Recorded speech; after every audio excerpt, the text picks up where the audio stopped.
Bismillahirrahmanirrahim. Assalamu alaikum. As we have discussed about the fundamentals of HRM, in which we have studied the different functions of HRM. Now, how these HRM functions into practice, we shall discuss translating HRM functions into practice کہ کس طریقے سے practically اس کی implementation نظر آتی ہے, کس طرح اس کی اپلیکیشن نظر آ رہی ہے ڈفرینٹ ڈپارٹمنٹس میں regarding relevant different functions. 4 functions are employment, training and development, compensation and benefits, and the employee relations. So let us see in detail. Employment functions, coordinating the and staffing function. Employment function جو ہے وہ first of all coordination کا کام کرتا ہے in the staffing. Staffing mean recruitment, hiring, advertising the vacancies, perform initial screening. During recruitment and selection process, we have to screen out the CVs, interview process, make job offer letter issue کرنا, do paperwork related to hiring, اور تمام وہ documentation تیار کرنا جو کہ hiring کے related ہے. تو یہ ڈفرینٹ فنکشنز ہیں جو پریکٹیکلی ہمیں نظر آتے ہیں امپلائمنٹ کے اندر. دوسرا فنکشن ہے جی training and development. In training and development help employees to maximise their potential. ہمیں پریکٹس کے طور پر نظر آتا ہے یہ والا فنکشن کمپنیز کے اندر کہ کس طرح ٹریننگ اینڈ ڈیولپمنٹ ڈپارٹمنٹ جو ہے وہ ہیلپ کر رہا ہے کہ امپلائیز کے پوٹینشیل کو کس طرح امپروو کیا جائے, میکسیمائز کیا جائے. Serve as internal change agent to the organization. No doubt training and department جو ہے وہ ایز اے چینج ایجنٹ کے طور پر کام کرتا ہوا نظر آتا ہے. امپلائیز کی اسکل, ان کی ایبیلٹیز کے اندر چینج لاتا ہوا نظر آتا ہے ہمیں.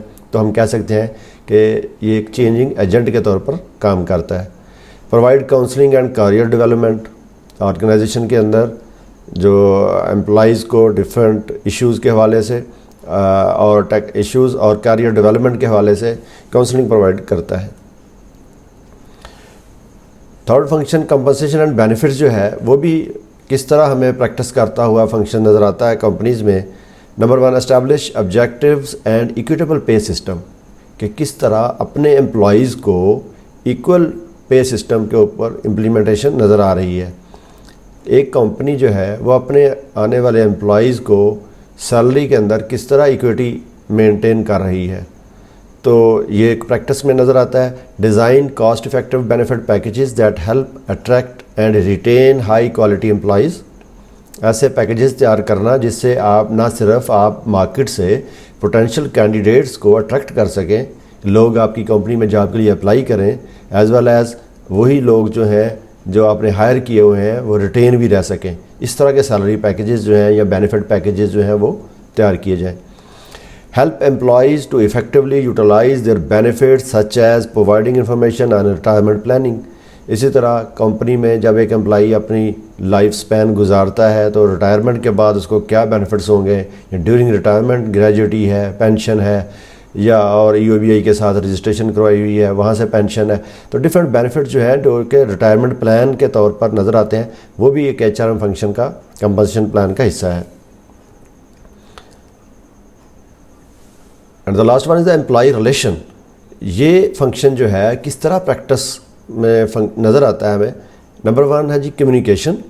امپلائیز کے ساتھ کمیونیکیشن ہے, اپ ورڈ کمیونیکیشن کہ down word and up word both way, کہ اوپر سے نیچے تک بھی جو کمیونیکیشن امپلائیز کے ساتھ ہو رہی ہے ان کو جو انفارمیشن ان کی ریلیونٹ انفارمیشن ہے, ریکوائرڈ انفارمیشن ہے وہ ان کو پرووائڈ کی جا رہی ہے. اور جو لوور سے فارورڈ اپورڈ ہے مین کے امپلائیز کے ذہن میں کوئی کیوریز ہیں, کوئی انفارمیشن ریکوائرڈ ہے تو وہ بھی ان کو پرووائڈ کی جا رہی ہے. That is communication. پھر application of policies and procedures. جتنی بھی کمپنی کی پالیسیز ہیں اور پروسیجرز ڈیولپ ہوئے ہیں, رولز اینڈ ریگولیشنز ہیں, کمپنی کی ویلیوز ہیں, اس کو اپلائی کیا جانا تھرو کمیونیکیشن پروسیس ہی امپلائیز ریلیشن میں انوالو ہوتا ہے. ڈاٹا ڈاکومنٹیشن ہے جی, ہر طرح کی جو انفارمیشن ہے امپلائیز کی ڈیٹا بیس ہے یا اس کے ریلیونٹ جتنا بھی ڈیٹا ہے اس کو ڈاکومنٹ کرنا, یہ بھی امپلائی ریلیشن کے related. coordination of activities and services that enhance employee commitment and loyalty.